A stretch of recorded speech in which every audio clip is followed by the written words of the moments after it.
Hello everyone. In this lecture, we will be discussing about the concept of democracy and its characteristics.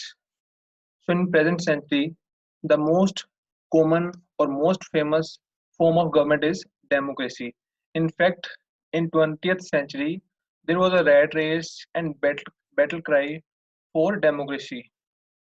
Uh, जो modern states हैं उसमें से सबसे पहले great Britain ने accept किया था डेमोक्रेसी को as a form of government. Then धीरे धीरे इसको अमेरिका, फ्रांस, स्विट्जरलैंड, कनाडा और ऑस्ट्रेलिया और धीरे धीरे आगे बहुत और कंट्रियों ने भी इसको एक्सेप्ट किया as a form of government. दूसरी तरफ अगर हम बात करें कम्युनिस्ट कंट्रीज की, तो वो जो डेमोक्रेसी है उसको वो बोलते हैं बर्जुआ डेमोक्रेसी, और इन अदर वर्ड्स वो कैपिटलिस्ट डेमोक्रेसी इसको बोलते हैं।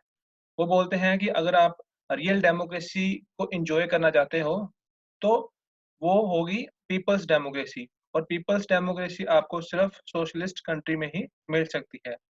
और यानी कि वो अपनी डेमोक्रेसी को ही रियल डेमोक्रेसी मानते हैं।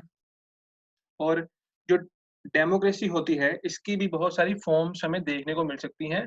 डिफरेंट टाइप्स ऑफ डेमोक्रेसी देखने को मिल सकती है, जैसे liberal form of democracy, socialist form of democracy and pluralist form of democracy.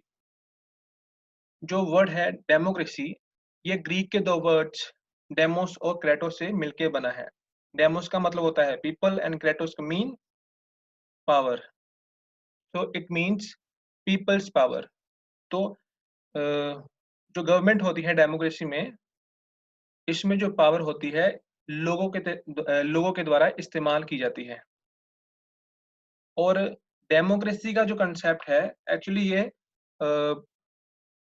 Divine rights of Kings, absolutism of the state और टोटालिटेरियनिज्म रिजीम के अगेंस्ट रिएक्शनरी हमें देखने को मिला है।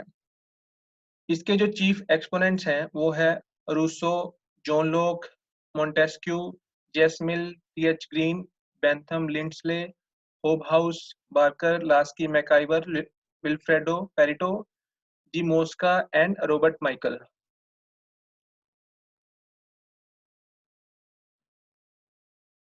आगे हम इसकी कैरेक्टरिस्टिक्स को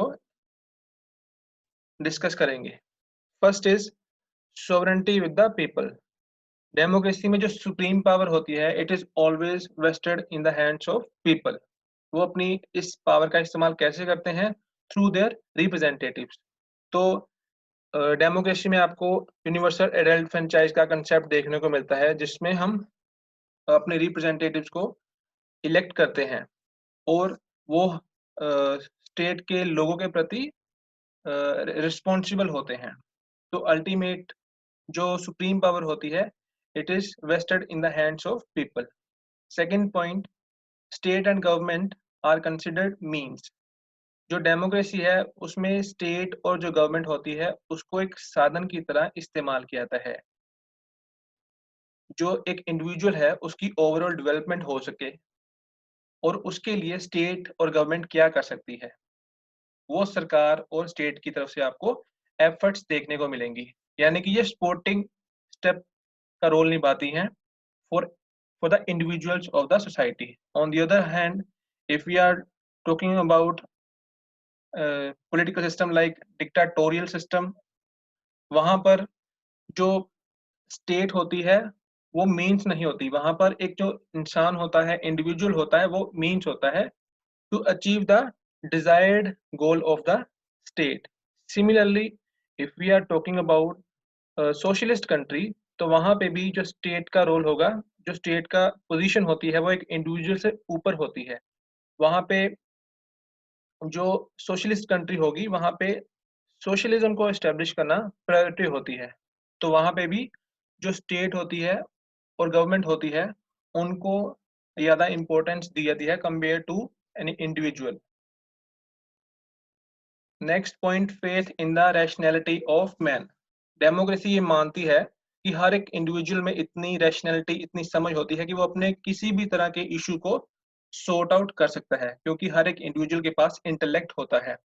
डेमोक्रेसी इस बात में भी विश्वास रखती है कि इवन इलिटरेट जो पर्सन होता है उसके पास भी समझ होती है वो भी अपनी समस्याओं का समाधान निकाल सकता है।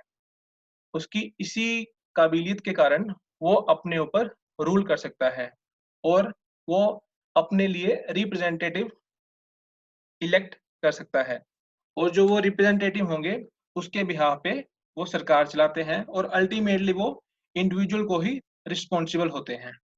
Next point, liberty. तो लिबर्टी को तो डेमोक्रेसी का एक प्रिंसिपल माना जाता है। बिना लिबर्टी के हम इमेजिन भी नहीं कर सकते कि डेमोक्रेसी एग्जिस्ट कर सकती है।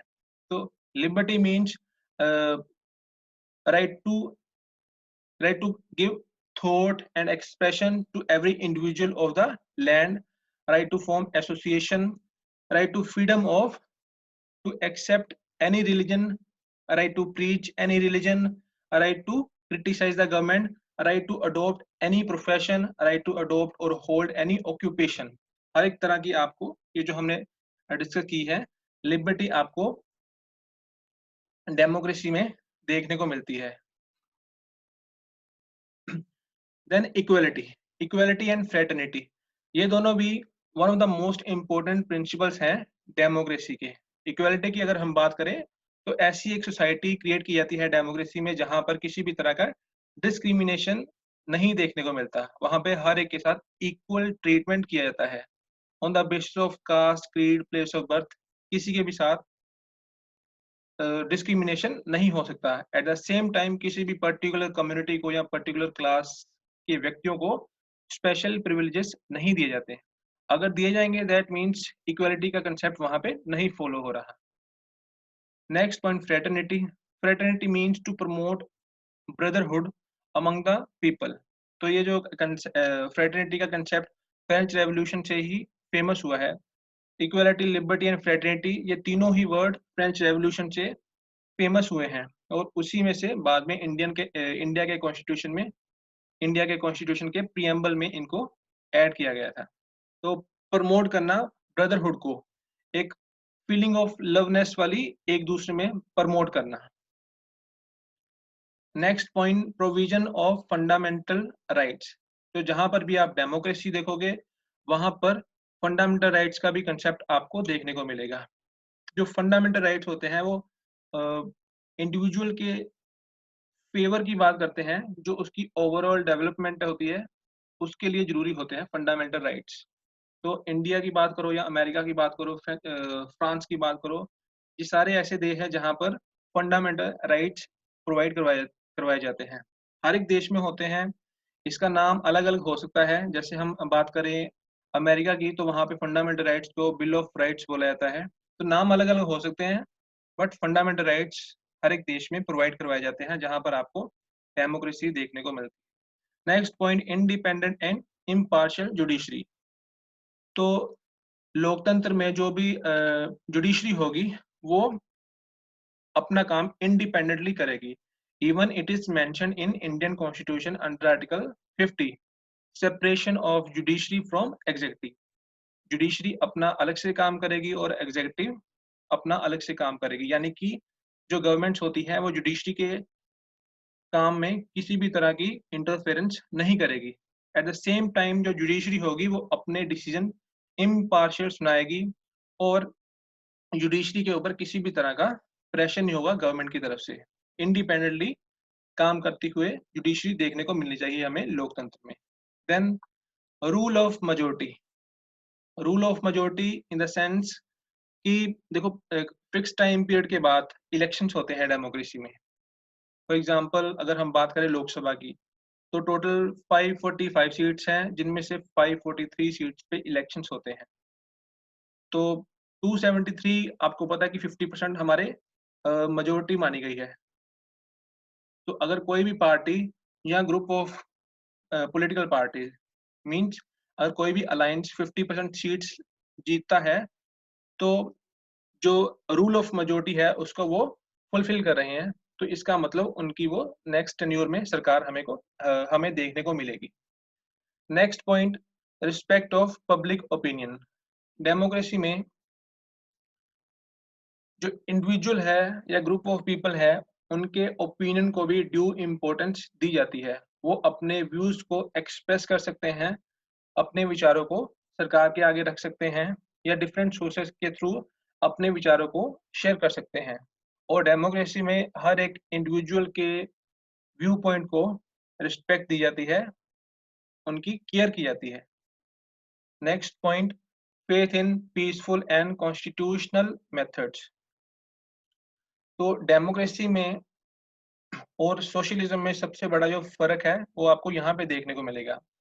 अगर हम बात करें डेमोक्रेसी की, तो वहाँ पे कोई भी अगर चेंज होगा, तो वो पीसफुल मैनर में आपको देखने को मिलेगा। लोगों की अगर कोई डिमांड होती है, तो वो कोशिश करेंगे अपनी आवाज़ को सरकार तक पहुँचाएँ। तो सरकार क्या करेगी, उसके ऊपर पहले बिल इंट्रोड्यूस करेगी और अगर वो पास हो जाता है, then it will become an act. देश में कानून बन के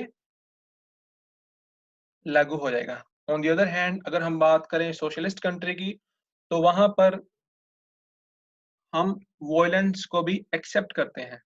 पर डेमोक्रेसी में क्योंकि जो गवर्नमेंट चुनी जाती है, वो कॉन्स्टिट्यूशनल मीन्स से ही चुनी जाती है, यानी कि वो संवैधानिक तरीके से चुनी जाती है। लोग ही उस गवर्नमेंट को अ, अपनी वोट देके जिताते हैं। दैट मीन्स यहाँ पे रेवोल्यूशन की ज़रूरत नहीं है, यहाँ पे पीसफुली चेंज आपको देखने को मिलेगा। सोशलिस्ट कंट्री में उनका जो प्राइम फोकस है, वो होता है कि सोशलिज्म को एस्टैब्लिश करना। तो सोशलिज्म को एस्टैब्लिश करने के लिए वो वॉयलेंस का सहारा भी ले सकते हैं।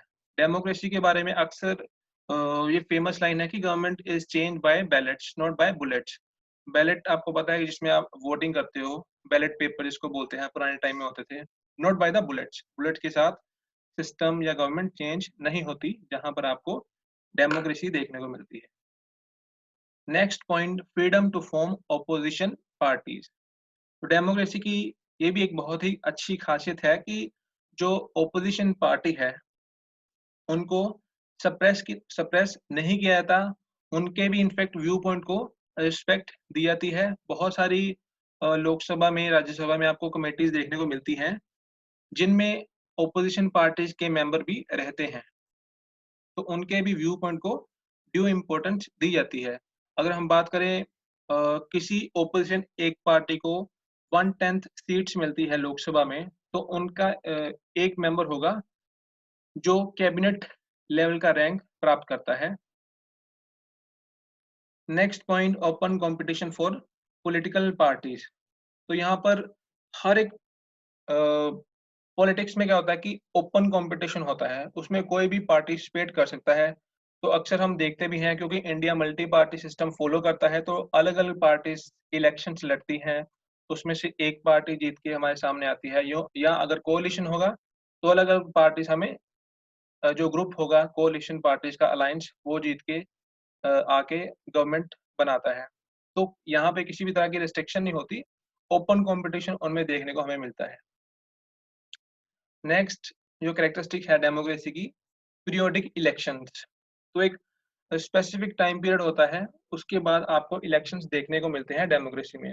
बात करेंगे अगर इंडिया की, तो इंडिया में आपको पता है कि विधानसभा के, लोकसभा के इलेक्शन हर 5 साल बाद होते हैं। तो ये एक प्रोसेस है जो कंटिन्यूअसली चलता रहता है। Next point, independent means of propaganda.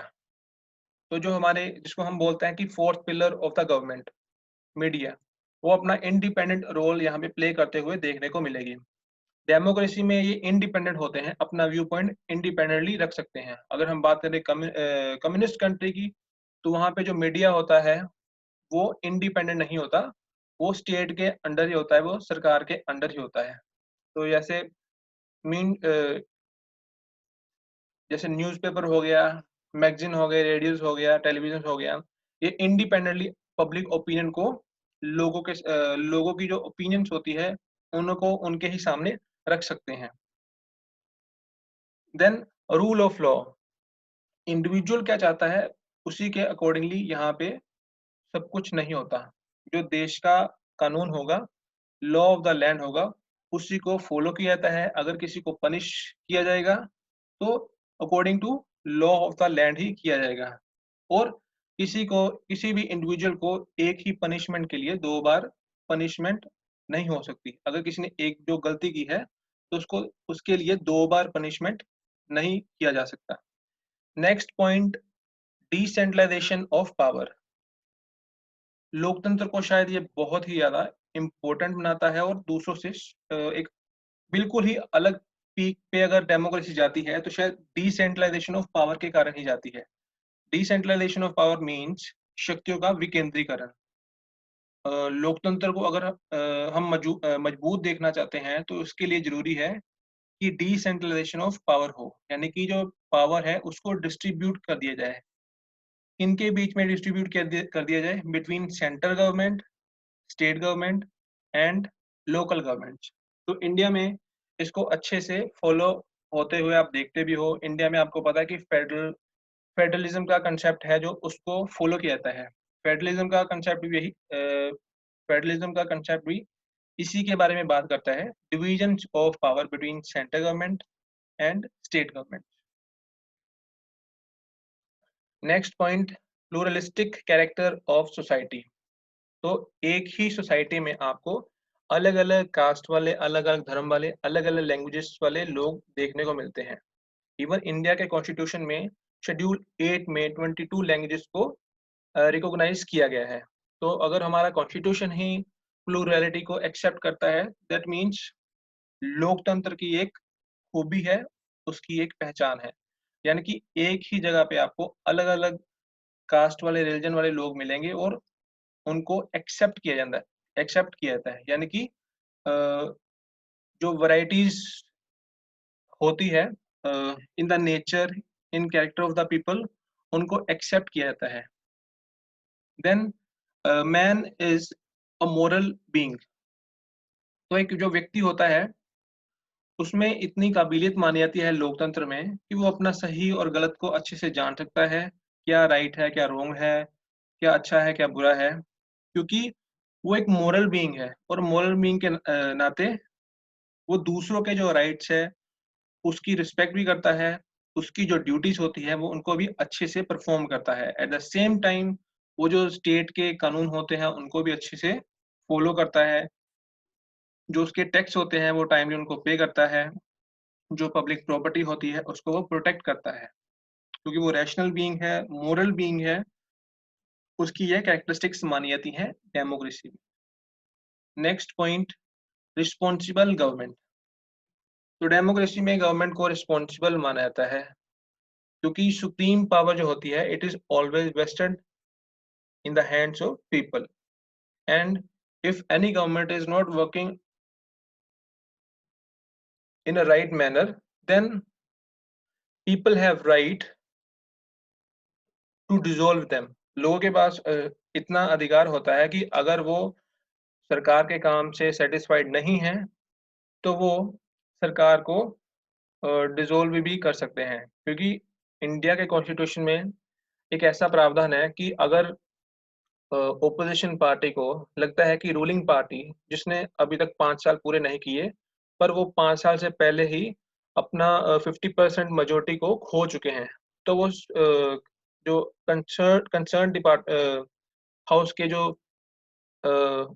Head होंगे तो उसको वो बोल सकते हैं कि हम नो कॉन्फिडेंस मोशन चाहते हैं। तो अगर नो कॉन्फिडेंस मोशन होता है, उसमें रूलिंग पार्टी 50% अपनी मेजोरिटी प्रूव कर देगी, तो वो अपना टाइम पीरियड कंटिन्यू करेगी। इन केस अगर वो फेल हो जाते हैं तो उसी दौरान गवर्नमेंट डिसॉल्व हो जाएगी।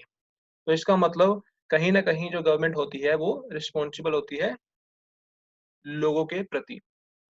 सो एट द एंड हम बोल सकते हैं कि डेमोक्रेसी जो कंसेप्ट है प्रेजेंट टाइम में सबसे ज़्यादा पसंद किया जाने वाला कंसेप्ट है। और यहाँ पे एक चीज़ ध्यान रखने वाली है कि अगर किसी को बोल दे कि पूरी तरीके से वो ठीक होता है, वो भी गलत हो सकता है कि इसमें भी कुछ खामियां होती हैं। बट जब हम बात करते हैं जब हम कंपेयर करते हैं डेमोक्रेसी को with rest of the form of government, for example monarchy system, socialist regime or dictatorial regime, then democracy is far better option for us. So this is the end of the lecture.